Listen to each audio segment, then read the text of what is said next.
Okay. ओम नमो भगवते वासुदेवाय। ओम नमो भगवते वासुदेवाय। ओम नमो भगवते वासुदेवाय। श्रील प्रभुपाद की जय। हम लोग ये डिस्कस कर रहे हैं एंथुजियाज्म, उत्साह के बारे में, कि भक्ति में उत्साह कैसे बनाए रखें। बहुत इम्पोर्टेंट क्वेश्चन है, क्योंकि उत्साह बना के रखना है, मगर मृत्यु तक उत्साह बना के रखना है, वो बहुत बड़ी बात है। पूरे जीवन, मृत्यु तक। मतलब अभी तो हम जवान हैं, फिर बूढ़े होंगे, फिर बीमारियां आएंगी, फिर प्रॉब्लम्स आएंगी। प्रॉब्लम्स तो हर एक की लाइफ में आती है, प्रॉब्लम से तो कोई बचेगा नहीं। मगर इन सारी प्रॉब्लम्स के होते हुए, बीमारियां होते हुए, बुढ़ापा होते हुए, टिल डेथ, मतलब 30-40 साल हैं, तब तक हमें एंथुसियाज्म बना के ही नहीं रखना, मगर हमारा उत्साह बढ़ता रहे। बना के रखना तो एक बात है, मगर उत्साह बना के रखना माया की डिक्शनरी में कोई स्टेटमेंट नहीं है। उत्साह बना के रखना माया की डिक्शनरी में स्टेटमेंट नहीं होता। माया की डिक्शनरी में तो दो ही स्टेटमेंट है, या तो उत्साह आपका बढ़ रहा है या उत्साह कम हो रहा है, बस।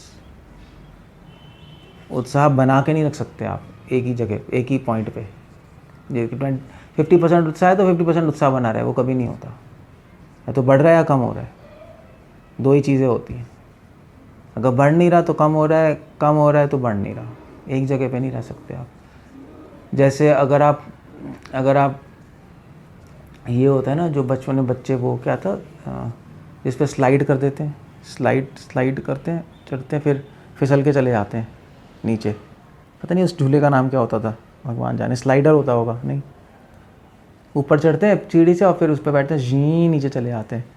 तो उसमें या तो ऊपर रहोगे या नीचे रहोगे, बीच में नहीं रह सकते, फिसल ही जाओगे। तो यही है। तो कभी कभी हम बच्चे होके क्या करते थे, तो सीढ़ी पे ना चढ़ के, जहाँ से स्लाइड होते हैं उसी तरफ से चढ़ के स्पीड से भाग के आते थे, और उसी तरफ से चढ़ के कोशिश करते थे, है नहीं? सबने किया होगा।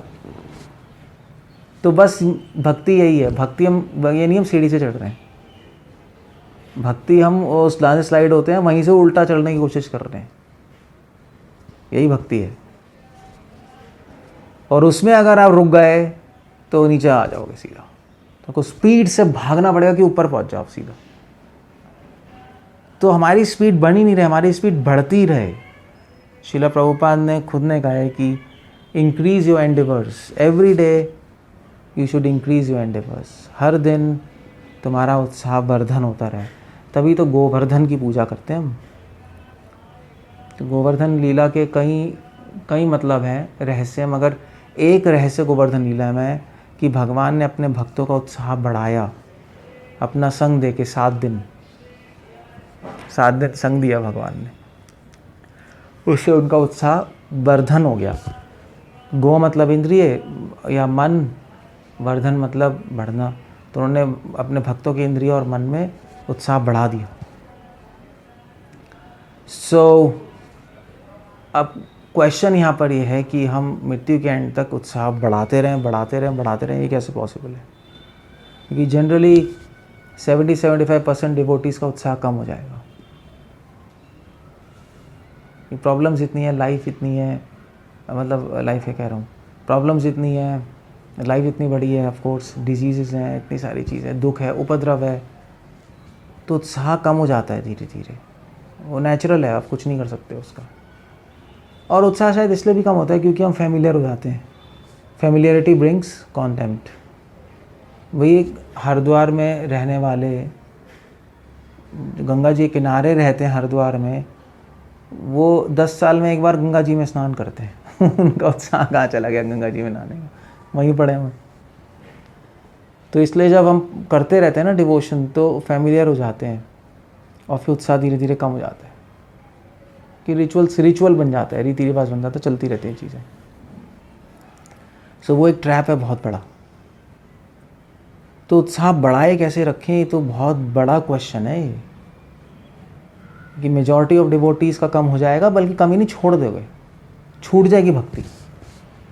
अब छूटे नहीं, मैं नहीं चाहता छूट जाए, आज के दिन तो हमें शुभ ही बोलना चाहिए, भगवान की कृपा होगी किसी की भक्ति ना छूटे, बट जो रियलिटी है वो तो रियलिटी है ही, क्योंकि हम अगर छोड़ना नहीं चाहेंगे तो माया छुड़वाने के लिए बैठी है, माया तो प्लॉट बना रही है कि हमारी भक्ति छूट जाए, माया नहीं करने देगी हमें। सो एक तो हमें अपने अंदर से उत्साह बढ़ाते रहना है, ऊपर से जो फोर्सेस हमें उत्साह कम करने के लिए मजबूर कर रही हैं उसको हमें फाइट करना है। तो कैसे होगा ये सब? तो अगर इसका एक आंसर चाहते हो ना, वैसे तो बहुत सारी चीज़ें हैं, ची ची चू चू चा चा चू चू, मतलब शास्त्रों में बहुत सब कुछ दिया है, मगर अगर एक आंसर चाहते हो इसका कि उत्साह कैसे बढ़ता रहे और बनाए रखें हम और बढ़ता रहे मृत्यु तक, उसका एक आंसर है साधु संग। बस अब मुझे तो यही समझ आता है, बाकी सब थ्योरी है सब, बाकी तो चलो थ्योरी है, मतलब थ्योरी भी है, ठीक भी है, आप अप्लाई कर सकते हो, मगर बिल्कुल प्रैक्टिकल एप्लीकेशन का पॉइंट है साधु संग। तभी तो कह रहे हैं साधु संग, साधु संग सर्व शास्त्र कोय, सारे शास्त्र साधु संग, साधु संग, साधु संग बार बार कहते हैं। लव मात्र साधु संग सर्व सिद्धि हो, एक लव मात्र के साधु संग से सारी सिद्धि हो जाती है। बल्कि महाप्रभु ने तो यहाँ तक कह दिया कि कृष्ण भक्ति जन्म मूल होए साधु संग, कृष्ण प्रेम पुनः होए तेहो मुख्य अंग। कृष्ण प्रेम मतलब कृष्ण भक्ति मिलने के लिए साधु संग मूल है, कृष्ण प्रेम मिलने के बाद भी साधु संग इंपॉर्टेंट है। तो वैष्णव संग में रहो, वो सबसे इंपॉर्टेंट है किसी तरीके से। तो आप सोचोगे वैष्णव साधु संग में रहने में क्या प्रॉब्लम है भाई, मगर एक्चुअली नहीं, साधु संग में रहना और साधु संग लेने की कला वो बहुत इम्पोर्टेंट है सीखना। जब तक हम वो नहीं सीखेंगे तब तक हमें उत्साह नहीं आएगा। साधु संग में रहने की कला और साधु संग में क्या कह रहा था मैं दूसरा, साधु संग में रहने की कला और साधु संग में सीखने की कला, दोनों सीखना होता है। कि साधु संग में रहें, पहले तो रहना सीखना होता है, ऊपर से साधु संग में सीखना होता है। उनसे सीखें कैसे, तो वो मैं इसलिए बोल रहा हूँ क्योंकि अगर माया आपके उत्साह को कम करना चाहती है तो एक ही काम करेगी, आपका साधु संग हटा देगी। या अगर साधु संग बना भी रहेगा तो साधु संग में आपको या तो रहने नहीं देगी, अगर रहने दे रही है तो सीखने नहीं देगी, कुछ अपराध करा देगी, उल्टे फुल्टे थॉट्स आ जाएंगे, साधुओं से डिस्टर्ब हो जाओगे आप, जो चीज़ नहीं देखनी चाहिए वो दिखाई देने लगेगी। और वैसे भी कलयुग है, कोई जो डिवोटीज हैं कोई परफेक्ट तो है नहीं, कमियां तो हर एक में ही हैं। डिविएशंस भी ऐसी बात नहीं है हर डिवोटी सही है, ऐसा भी नहीं है। इस ग्रुप में तो ठीक है, बट ग्रुप के बाहर और भी एक वर्ल्ड वाइड डिवोटीज़ हैं, सारे तो अच्छे होते नहीं। कुछ लोग नए भी हैं, कुछ लोग कपटी भी हैं, कुछ लोग गंदे भी हैं, कुछ लोग का एजेंडा कुछ और है, हर टाइप के लोग हैं नहीं। स्कूल में हर टाइप का बंदा होता है, चाहे कितने अच्छा स्कूल हो जाए। आप DPS चले जाओ या आप देहरादून में कौन सा स्कूल है फेमस? देहरादून में जो पढ़े थे राहुल गांधी या सोनिया गांधी जो पढ़ते हैं, बहुत फेमस स्कूल है। एनीवे भूल गया मैं। तो देहरादून स्कूल चले जाओ, ये मॉडर्न स्कूल चले जाओ, दिल्ली बड़े बड़े स्कूल्स हैं, स्टैनफोर्ड यूनिवर्सिटी चले जाओ, हार्वर्ड यूनिवर्सिटी चले जाओ, वर्ल्ड की बेस्ट यूनिवर्सिटीज़, हर टाइप के लोग तो वहाँ भी मिल जाएंगे। मगर फिर भी आप कॉलेज में जाते हो, पढ़ते हो, वहाँ पे भी फ्रेंड्स बनते हैं, वहाँ पे भी गंदे लोग होते हैं, गंदे बच्चे होते हैं, मगर हमें थोड़ा ना उनके डर से छोड़ के भागाते हैं कॉलेज, वहीं रहते हैं। हम चूज़ करते हैं किससे फ्रेंडशिप करें किससे ना करें। और फिर फ्रेंड्स के जिनसे फ्रेंडशिप करते हैं फिर हम उनसे सीखते भी, डिस्कस करते हैं, नहीं डिस्कशंस होती हैं। सो यही बात है, उत्साह बना के रखना है तो दो कला हमें सीखनी पड़ेंगी, the art of Vaishnav association and the art of learning in Vaishnav association. Otherwise आप फेल हो, अदरवाइज सब कुछ बेकार हो जाएगा। अदरवाइज अगर आप सब कुछ सीख भी लोगे ना थ्योरी व्योरी, तो वैष्णव संगी छूट जाकर करोगे क्या? अकेले क्या कर लोगे? अकेले तो आप पूरी भागवतम भी चाट जाओ सारे वेद भी पढ़ जाओ फिर भी कुछ नहीं कर पाओगे। सारे वेद पढ़ के, सारे भागवत पढ़ के मंगल आरती में नहीं उठ पाओगे अकेले। वो तो छोड़ दो, कुछ नहीं हो सकता अकेले। हम कमज़ोर हैं, हम पहले तो ये एक्सेप्ट करो। भक्ति में उत्साह कैसे बनाए रखना है? हमें लगेगा हम उत्साह बना लेंगे, यहीं पे प्रॉब्लम है। अब नहीं कर पाओगे। आपको पहले तो एक्सेप्ट करना पड़ेगा मैं वीक हूँ।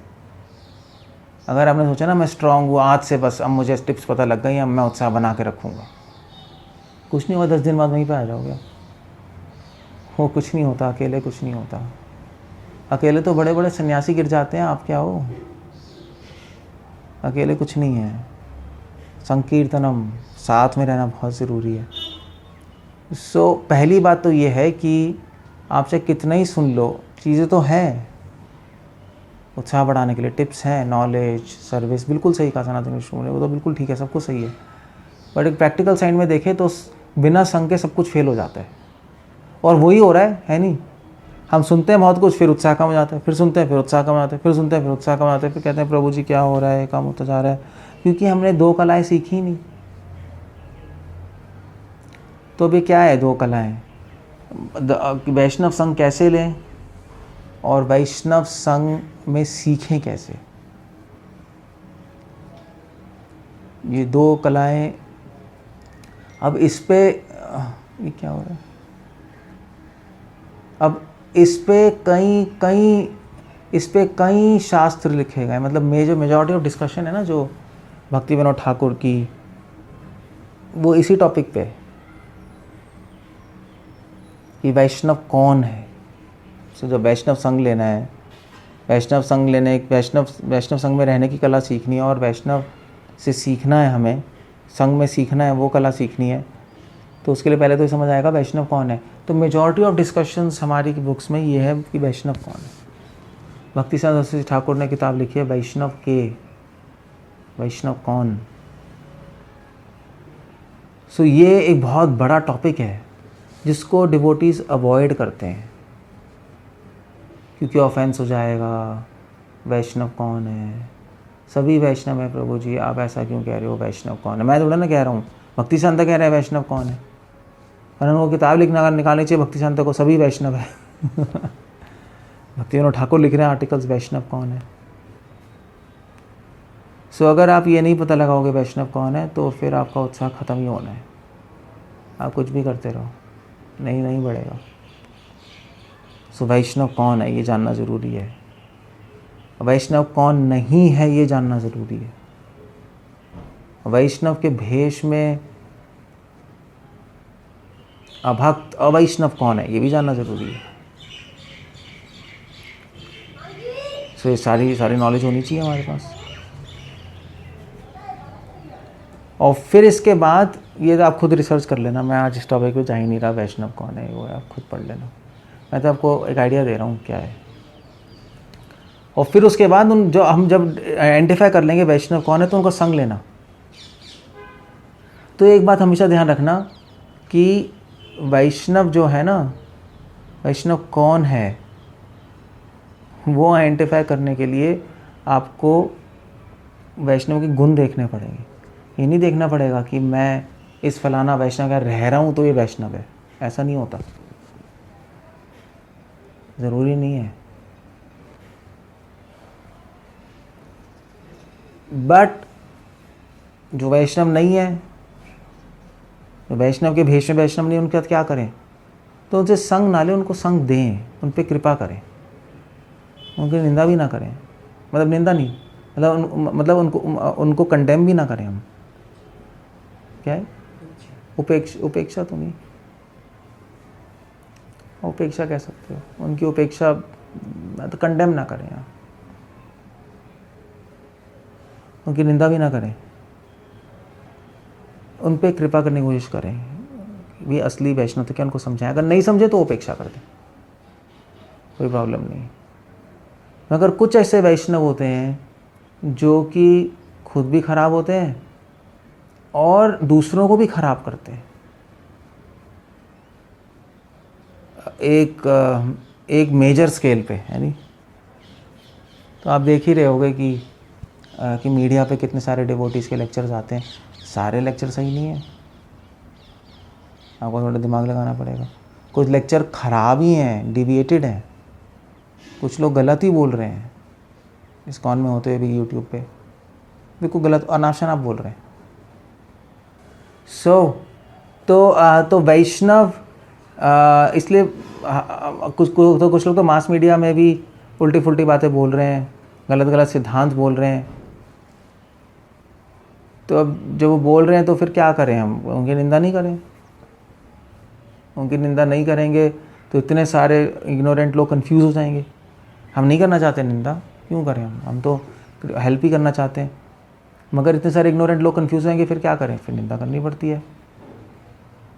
मगर वो निंदा में नहीं काउंट होती, क्योंकि वो हम दूसरों के कल्याण के लिए बोल रहे हैं, तो इसलिए वो गलत नहीं माना जाता।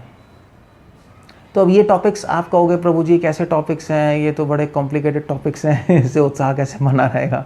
मगर उत्साह बना रहेगा, क्योंकि अगर आप गलत चीज़ें सुनोगे और गलत डिबेटेड चीज़ें सुनोगे, गलत चीज़ें सुनोगे तो उत्साह कम हो जाएगा आपका। गलत फिलॉसफी सुनोगे तो फिर माइंड गोल पे फिक्स नहीं होगा, उत्साह कम हो जाएगा, और क्या होगा?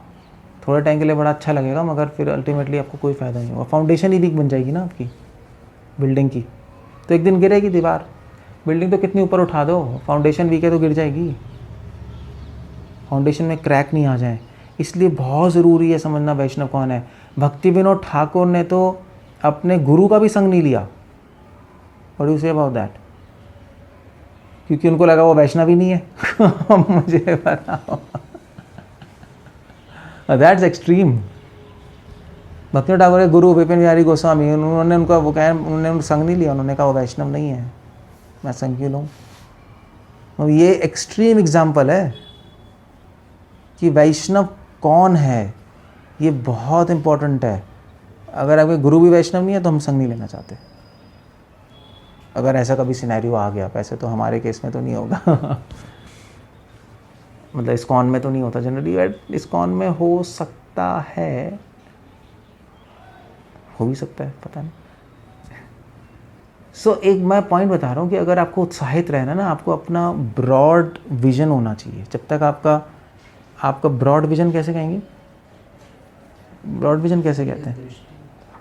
अगर आपकी बृहद दृष्टि नहीं होगी ना, संकीर्ण दृष्टि होगी, तो आप कभी भी उत्साहित नहीं रह सकते। एक पॉइंट पे आके आप ब्रेक हो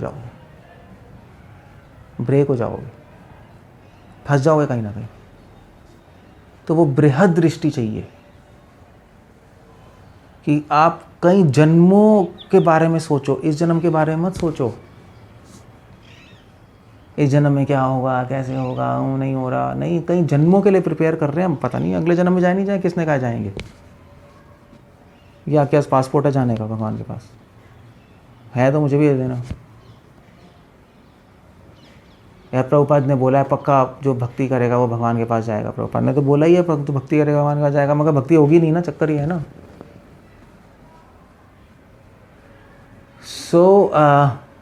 बृहद दृष्टि चाहिए, संकीर्ण दृष्टि अगर हम रखेंगे, हमारा ग्रुप, उसका ग्रुप, हमारे गुरु, उसके गुरु, हमारे साथ जो जुड़े हैं वो वैष्णव हैं, जो हमारे साथ नहीं जुड़े वो वैष्णव नहीं है,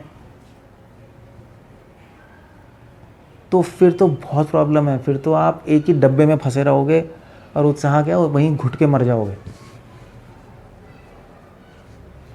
ये मैं बहुत बड़ी बड़ी बातें बता रहा हूँ, ये आप पता नहीं आप लोगों के सर से तो ऊपर चली जाएगी, मुझे पता है।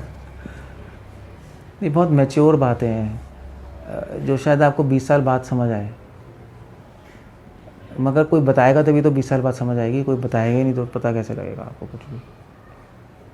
और ये क्रक्स है जो मैं बता रहा हूँ, उत्साह बना के रखना है तो यही चीज़ है। अगर आपने ये नहीं किया तो उत्साह, आप कुछ भी जुगाड़ कर लो, सब बाकी सब चीज़ें जुगाड़ है, बाकी प्रैक्टिकली काम नहीं करती चीज़ें।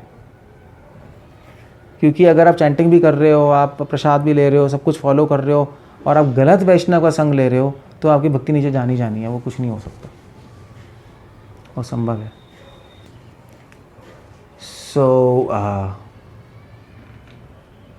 हमारे गुरु भाई हैं इसलिए वैष्णव है, ज़रूरी नहीं है। क्यों? हमारे सारे गुरु भाई हैं तो वैष्णव है, ज़रूरी नहीं, कोई ज़रूरी नहीं है। वो हमारा गुरु भाई है, मगर एक व्यक्ति है, उसकी अपनी डिवोशन है। ऐसा तो नहीं है कि वो भक्ति विकास महाराज का डिसाइपल हो गया तो परमहंस बन गया, ऐसा भी नहीं होता। उसकी अपनी डिवोशन है, तो महाराज ने कृपा करके उसको स्वीकार कर लिया, उसको खुद फॉलो करना है। सो एक अगर हम नॉन सेक्टेरियन व्यू से चलेंगे ना, और हम सही में देखेंगे वैष्णव के गुण जिसमें है वो वैष्णव है, बस, चाहे वो कहीं भी हो। और जहाँ वैष्णव में गुण नहीं है वो वैष्णव नहीं है, बस। वैष्णव को अवैष्णव कहना, अवैष्णव को वैष्णव कहना, वो भी एक अपराध होता है, उससे उत्साह कम हो जाता है। भक्तियों ठाकुर ने से पूरा आर्टिकल लिखा है। मतलब मैं तो यहाँ तक बता दिया ना मैंने आपको, भक्तियों ठाकुर ने अपने गुरु का संग नहीं लिया, क्योंकि अपने गुरु में उनको वैष्णव के गुण दिखाई नहीं दिए। अब ये इससे ज़्यादा बड़ा एग्जाम्पल क्या बता दूँ मैं, कहीं इतिहास में हुआ है ऐसा? भक्तियों ठाकुर क्या हो गया, उन्होंने कर भी दिया। तो हमारे शास्त्र में तो गुरु को रिजेक्ट करने की भी प्रथा है। अगर गुरु अवैष्णव है तो रिजेक्ट कर देना चाहिए उसको, ये भी बात है। अब ये बहुत बड़ी बड़ी चीज़ें हैं इंडियन कम्युनिटी के लिए, इंडियन माइंड के लिए। नहीं, हमारे वैष्णव हैं, गुरु हैं, सब अच्छे हैं, ये अच्छा है, वो अच्छा है। अच्छा है सब, अपना माइंड पॉजिटिव ही बना के चलना चाहिए। सबसे डिवोटी से अच्छे रिलेशनशिप बनाने चाहिए, अच्छे से संग लेना चाहिए उनसे, वो मैं बताऊंगा कैसे संग लेना है, बट एक पॉजिटिव माइंड ही होना चाहिए। But the point is, positive mind के साथ एक क्रिटिकल माइंड भी होना चाहिए। कुछ लोगों का क्रिटिकल माइंड होता है, ये वैष्णव है, ये वैष्णव नहीं है, ये है, वो है, उस चक्कर में बिल्कुल ही नेगेटिव हो जाते हैं। कुछ लोग नेगेटिविटी के डर से बस पॉजिटिव बने रहते हैं, यार हाँ सभी वैष्णव है, ठीक है प्रभु जी उसके बारे में क्या बोलना है, नहीं ये ठीक है, वो ठीक है, सभी ठीक है। सब कैसे ठीक है? कलयुग है भाई, हम सतयुग में नहीं हैं, पहले याद रखो, कलयुग है। नरी सरकार ठाकुर लिख रहे हैं, नरी सरकार ठाकुर ने किताब लिखी कृष्ण भजना अमृत, जो इस्कॉन में भी पब्लिश्ड है, थोड़ा सा पार्ट जयप्रदा का महाराज ने पब्लिश किया। वहाँ पे लिख रहे हैं कि कलयुग में उत्तम अधिकारी भी फॉलन हो सकता है। बहुत इंटरेस्टिंग स्टेटमेंट है। उत्तम अधिकारी में भी अवगुण हो सकते हैं कलयुग में। कहोगे ऐसे कैसे उत्तम अधिकारी अवगुण? वो लिख रहे हैं, कलयुग है भाई, कलयुग में कुछ भी हो सकता है। सत्युग में नहीं बैठे हैं, तो थोड़ा दिमाग खोल के काम करो। प्रभुपाद ने बोला था कि कृष्णा कॉन्शियस वर्ड में इस संसार को मत भूल जाना। तो वही मैं कह रहा हूँ, ये एक कला है, ये पहली कला आपको सीखनी पड़ेगी, वैष्णव कौन है पहचानना। और जो वैष्णव नहीं है उसकी मदद करना जहाँ तक हो सके। उसको मारना पीटना नहीं, उसको दबाना नहीं, उसकी निंदा नहीं करना। हाँ, जो वैष्णव नहीं है मगर करोड़ों लोगों को कन्फ्यूज़ कर रहा है मास मीडिया में जाकर, या करोड़ों लोगों को गलत, उसकी निंदा ज़रूर करनी चाहिए, क्योंकि बहुत अज्ञानी लोग खराब हो जाएंगे, है नहीं। सो ये वैष्णव है। ओके, वैष्णव की कम्युनिटी में रहे कैसे, ये क्या कला है? अब माया तो रहने नहीं देगी, उसको पता है कि साधु संग ही मूल है उत्साह का। आपको कुछ नहीं आता, आप साधु संग में रहोगे तब भी उत्साह बना रहेगा। आपको सब कुछ आता है, साधु संग में रहोगे उत्साह खत्म हो जाएगा। तो साधु संग में रहे कैसे? अब साधु संग में पॉलिटिक्स इतनी होती है, साधु संग के अंदर पॉलिटिक्स तो होती है ही, वो तो आप उससे बचोगे कैसे? पॉलिटिक्स मतलब क्या? वो पीछे से कुछ बोलेगा, वो कुछ बोलेगी, तो आप कहोगे उसने ऐसे बोल दिया, कुछ ना कुछ तो चटपट तो चलता ही रहता है, खटपट। वो तो फैमिली में चलता है, हस्बैंड वाइफ और सास बहू, और नहीं वो फैमिली में चलता है। जब चार जने जाओगे वहाँ चलेगा, तो यहाँ भी चलेगा। और फिर उसके बाद इसने ऐसा कर दिया, इसने ऐसा बोल दिया, ये ऐसा नहीं बोल रहा, चीज़ें तो चलती रहेंगी। अब वो सारी चीज़ चलते हुए भी हमें साथ में रहना है नहीं। जैसे एक परिवार में लड़ाई होती रहती है, नहीं, सास बहू से लड़ रही है, बहू हस्बैंड से मतलब पत्नी हस्बैंड से लड़ रही है, फिर वो हस्बैंड की बहन से लड़ रही है, वो पत्नी या मामा मामी चाचा चाची, और वो उनको अच्छे नहीं लग रहे, उनमें लड़ाई हो रही है नहीं। मतलब चलता ही रहता है फैमिली में, खटपट खटपट, फिर भी फैमिली में रहते ही हैं लोग। तो वही बात है, हमारी फैमिली है ये वैष्णवों की, उसमें रहना बहुत ज़रूरी है, उसमें हमें रहना है। दैट्स द होल पॉइंट है। सो अब वो कला क्या है रहने की, वो तो चलो रूपा गोस्वामी ने नेक्टर ऑफ इंस्ट्रक्शन में लिखा है। तदाति प्रतिगृह्णाति गुहमागाति पृच्छति भुंक्ते भोजते च वशद विट्टी कृति लक्षणम। बहुत सारी चीज़ें हैं। आप डिवोटीज को गिफ्ट्स दो, उनसे गिफ्ट्स लो, उनको प्रसाद पे बुलाओ, उनको प्रसाद दो, ऑनर करो, उनसे डिस्कस करो अनुभव अपने भक्ति के, तो प्रीति बनी रहती है। जहाँ प्रीति है वहाँ उत्साह बना रहता है नहीं? तो वैष्णवों के साथ कैसे रहना है? वैष्णवों के साथ जैसे भी आप रह रहे हो, जो भी रह रहे हो, आपकी प्रीति बढ़नी चाहिए उनसे, उनसे अटैचमेंट, उनसे रिलेशनशिप्स बढ़ने चाहिए, अच्छे होने चाहिए, तब उत्साह आता रहेगा। क्योंकि उनसे रिलेशनशिप्स नहीं बनेंगे तो बाहर के लोगों से रिलेशनशिप बन जाएंगे जो नॉन डिवोटी है, फिर आगे भक्ति खराब हो जाएगी। कहीं तो आप फ्रेंड्स बनाओगे। तो वैष्णव के साथ फ्रेंड्स बनाना चाहिए, मित्रता। अब वैष्णव के साथ फ्रेंड्स कैसे बनाना है वो एक अलग बात है नहीं। वो डिवोटी कहेगा नहीं मैं तो बहुत कोशिश की थी, वो तुम बात ही नहीं करता इसलिए मैं भी नहीं करता। ये तो फ्रेंड्स कैसे बनेंगे फिर आपके?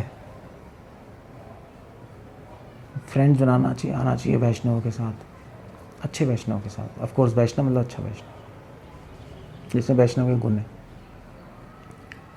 तो आप बनाना चाहोगे फ्रेंड्स तो फ्रेंड्स बनेंगे। ऐसे नहीं कि आपके पास खुद आके वो बनेंगे फ्रेंड्स, ऐसा नहीं होता। तो वैष्णव कम्युनिटी में रहना सीखना, बिना डिस्टर्ब हुए, उनके लिए आदर बनाए रखना, नहीं उनकी सेवा करते रहना, चाहे वो कैसे ही डिवोटी हो, चाहे वो नया हो, चाहे पुराना हो, चाहे उत्तम हो, अगर वो वैष्णव है, वैष्णव मतलब अगर उसके जीवन का लक्ष्य फिक्स्ड है, मुझे कृष्ण को प्राप्त करना है, तो चाहे कैसा ही हो उसका संग ले लो।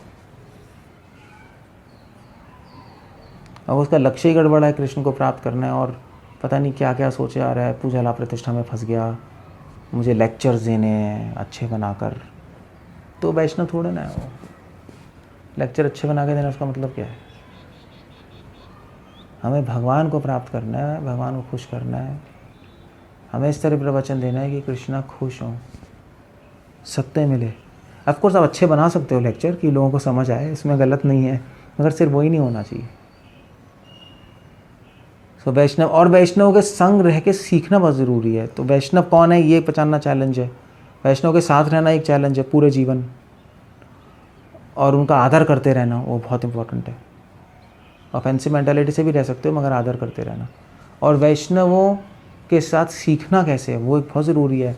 हो सकता है कि आप कॉन्ग्रीगेशन में जूम पे आते रहो, प्रोग्राम चलता रहे हर संडे, मगर ज़ीरो सीख पाओ, एब्सोल्यूट ज़ीरो। प्रसाद हो रहा है, मज़े हो रहे हैं, पार्टी हो रही है, बहुत अच्छा है। मतलब वैष्णव के साथ तो प्रसाद होना ही चाहिए, कीर्तन होने चाहिए, फैमिली लगनी चाहिए, बट सबका पर्पस है कि हम सीखें कुछ। सो वो सीखना बहुत ज़रूरी है। वो आप तब सीखोगे जब सीखने की भूख होगी, तब आप ले पाओगे। ज़रूरी नहीं आप अच्छे वैष्णव को संग करो तो आप कुछ सीख पाओगे, ज़रूरी नहीं है। प्रभुपाद के कितने सेक्रेटरी थे, छोड़ के चले गए प्रभुपाद को, कुछ नहीं सीख पाए। आप पूरे जीवन पढ़े रहो, कुछ भी नहीं सीख पाओगे। साथ में ही पढ़े रहो, कुछ भी नहीं, फिर भी नहीं सीख पाओगे। सेम रूम में रह लो, फिर भी नहीं सीख पाओगे। तो सीखने की जब इच्छा होती है तो आदमी सीख पाता है। सीखने की इच्छा तब होगी जब आपका गोल फिक्स्ड होगा, मुझे कृष्ण को प्राप्त करना है, तो फिर आप किसी से भी सीखने को तैयार हो जाओगे, चाहे वो शुक्राचार्य ही क्यों ना हो, असुरों के गुरु। आप भैया हमें सिखा दो, अगर आपको पता है कुछ भक्ति तो सिखा दो हमें। वही जब भूख लगती है तो आदमी कहीं से भी खाना लेता है नहीं। 10 दिन के भूखे हो गए, कोई भिखारी आपको चपाती देगा, उससे भी ले लोगे, नहीं पूछोगे वो भिखारी है क्या है।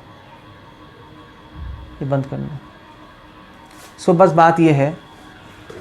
तो इन 3 क्वेश्चनों को आप समझो, टॉपिक्स को समझो, अपनी लाइफ में इसको सॉर्ट आउट करने की कोशिश करो, तब उत्साह बना रहेगा। अगर आपने इन क्वेश्चंस को अवॉइड किया, और जो डिवोटीज करते हैं इन क्वेश्चंस को ही अवॉइड करते हैं, क्योंकि कॉम्प्लिकेटेड क्वेश्चन है, इनके आंसर बहुत सेंसिटिव हैं, टाइम से समझ आते हैं, मगर समझना आपको पड़ेगा, चाहे जीवन में चाहे अगले जीवन में, और इस पर डिस्कशंस करना ज़रूरी है। तब एक जब आपकी दृष्टि बृहत होगी, आप सारग्राही बनोगे, भारवाही नहीं बनोगे आप, तब आप में उत्साह बना रहेगा। तब एक्चुअली जीवन, इसी जीवन में थोड़ा ना उत्साह बना के रखना है। देखो अगले जन्म में मोस्टली आप सब तो पैदा हो गए, अगले जन्म में मैं भी होऊंगा, कोई क्वेश्चन तो है नहीं कि हम भगवान के पास चले जाएंगे जन्म में। मतलब आप कहोगे नहीं प्रभु जी हम तो चले जाएंगे, आपको कोई नहीं, आप खुद ही देख लो, आप जाओगे नहीं जाओगे, किसी को बताने की ज़रूरत नहीं हम जाएंगे नहीं जाएंगे, खुद ही हमें पता है कहाँ हैं हम, क्या आदतें हैं, कहाँ किस कीचड़ में पड़े हैं। वो इतना आसान चीज़ें नहीं है। और जब भगवान के पास जाएंगे नहीं हम इस जन्म में, तब भी उत्साह बना के रखना है, वो भी बहुत बड़ी बात है। तो कैसे होगा? जब आपको बृहद दृष्टि पता होगी ना कि करोड़ों जन्म से फंसे पड़े हैं, अगर 7 जन्म भी लग जाए तो भी कोई प्रॉब्लम नहीं है, तो भी बैड बार्गेन नहीं है। वरना डिप्रेस हो जाओगे, ये हो रहा है, वो हो रहा है, वो हो रहा है, वो हो रहा है। तो संकीर्ण दृष्टि होगी तो आप फंस जाओगे। आप मेरी संप्रदाय, मेरा ग्रुप, मेरे गुरु, मेरे लोग, ऐसे थोड़े ना कोई भक्ति की जाती है। ऐसे भक्ति नहीं होती। भक्ति में कॉन्सेप्ट होते हैं, फिलॉसफी होती है, सिद्धांत होता है, जीवन में कुछ क्या कहते हैं उसके, अपनी लाइफ में कुछ प्रिंसिपल्स होते हैं जो हम फॉलो करते हैं, तब जाके हम उत्साह मिलता है। जब आप भागवत को पढ़ोगे नहीं, जब आप भागवत को जियोगे, गीता को पढ़ोगे नहीं, गीता को जियोगे, जब आप भागवत जब आप खुद भगवत बनोगे, आप भागवत के शिक्षाओं को जियोगे अपनी लाइफ में, प्रैक्टिकली लिविंग भागवत बनोगे, तब उत्साह बना रहेगा। वरना तो क्या है, वरना तो ठीक है, ख़त्म हो जाएगा और क्या। सो मैं इन टॉपिक्स में डिटेल्स में नहीं जा रहा हूँ, ये आप लोग चर्चा करते रहना, कोई प्रॉब्लम नहीं है। बट मैंने आपको आइडिया दे दिया कि अगर उत्साह बना के रखना है आपको पूरी लाइफ तक और जन्मों तक, तो ये चीज़ें चाहिए ही चाहिए। ऑफ कोर्स इन चीज़ों को समझने के लिए और हजम करने के लिए इन सेंसिटिव टॉपिक्स को आपका होली नेम चैंटिंग बिल्कुल सी होना चाहिए। ये तो बहुत ज़रूरी है। अगर आपका होली नेम ही उड़ गया, और गृहस्थ लाइफ में तो ऐसे ही होता है, इसलिए मैं कह रहा हूँ हरे कृष्ण कृष्ण राम राम, हरे कृष्ण कृष्ण राम राम राम, हरे कृष्ण कृष्ण राम राम राम। तो क्या राम की बैंड बजानी है क्या? डिस्को कर रहे हो क्या? कुछ ख़त्म करने में लगे हो क्या? ख़त्म तो करना ही है, मगर ख़त्म करने में लगा नहीं रहना चाहिए, दोनों अलग बात है। फिर तो क्या होगा, फिर तो जो मैं बोल रहा हूँ वो भी कुछ समझ नहीं आएगा, कुछ हजम नहीं होगा आपको, आप सब कंफ्यूज हो जाओगे। तो प्लीज़ चैंटिंग ठीक रखो। हाँ भी, अगर आधा घंटा ज़्यादा लग रहा है, आधा घंटा ज़्यादा कर लो, कोई प्रॉब्लम नहीं, मगर सही रखना है। इस धोखे में मत रहना कि हरे कृष्ण कृष्ण हरे राम राम, हरे हरे, हरे कृष्ण कृष्ण हरे राम राम। फास्ट हम कर रहे हैं, फास्ट करने से जल्दी हो जाती है, टाइम नहीं है, ये नहीं है, वो फिर आप पूरी लाइफ नहीं कर पाओगे, देख लेना, वो असंभव है, नहीं हो पाएगा। 15 मिनट ज़्यादा लगा लो, मगर एक सही से कर लो। तो होली नेम पावर देता है, तभी तो होली नेम ये सब समझने की पावर देता है। अगर होली नेम ही उड़ गया तो फिर तो आप उड़ गए, होली नेम ही तो बेसिस है। सो ये बात है। अगर हम अच्छी तरह चैंटिंग करेंगे और हम इन क्वेश्चंस को एंटरटेन नहीं करेंगे तो भी कोई फ़ायदा नहीं है। नहीं मतलब आपने एक्सरसाइज करके दम ले लिया और फाइट में ही नहीं गए, तो दम क्यों ले लिया भाई? क्यों स्ट्रांग बन गए, मसल्स बना लिए बैम्बू की तरह, लड़ाई आई तो अंदर घुस के बैठ गए, तो फ़ायदा ही क्या? होली नेम आपकी मसल्स बनाते हैं आत्मा की, और फिर हम उस मसल्स के साथ माया से लड़ने जाते हैं। और माया से लड़ने के लिए ये क्वेश्चन सॉल्व करने पड़ेंगे आपको तीनों, क्योंकि माया इन्हीं क्वेश्चंस पे आपको फंसाएगी और उत्साह खत्म हो जाएगा। तो जो प्रॉब्लम है ना वो सॉल्व करो, प्रॉब्लम से दूर मत भागो। प्रॉब्लम से दूर भागना बहुत आसान है। प्रॉब्लम्स को